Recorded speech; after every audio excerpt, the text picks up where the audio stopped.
Mga kapuso, CJ Turida po ng GMA Regional TV. Nandito tayo ngayon sa Tondaligan Beach, dito sa Barangay Bunuan, Guset, Dagupan City. At makikita natin mga kapuso.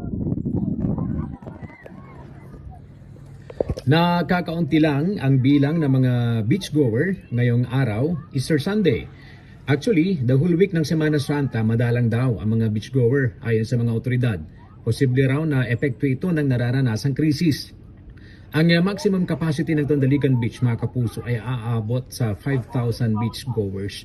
Pero kung susumahin, nasa 30% lang daw ang bilang ng mga beachgoer na pumasyal sa dagat ngayong Semana Santa o Holy Week. Bago mag-alas 8 kaninang umaga, sunod-sunod ang naitalang insidente ng jellyfish sting sa mga naliligo sa dagat. Sa mga larawan na ito, nakuha ng mga lifeguard, makikita ang ilang beachgoer na inatake ng dikya na agad naman inalalayan ng mga otoridad. Sa tala ng mga otoridad, umabot sa 58 kaso ng pag-atake ng dikya ang nirespondehan ng mga kawani ng CDRRMO. Ngayong araw lang po yan, mga kapuso. Sa kabuuang 58, 5 rito ang dinala sa ospital matapos makitaan ng allergic reaction.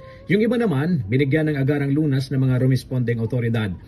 Dahil sa insidente ng jellyfish sting, mga kapuso, pansamantalang pinagbawalan ng otoridad ang mga beachgoer na maligo sa dagat upang maiwasan ang kahalintulad na insidente.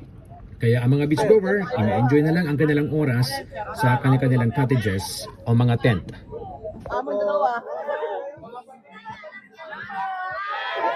Hindi kami makaligo kasi Magaya lang po kayo. Samantala mga kapuso, mananatiling naka-full alert ang status ng mga miyembro ng pulisya dito sa Tondaligan Beach upang matiyak ang seguridad at kaligtasan ng mga beachgoer. Yan muna ang latest mula rito sa Tondaligan Beach, dito sa Barangay Bunuan, Guset, Dagupan City. Ako po si CJ Turida ng GMA Regional TV at GMA News.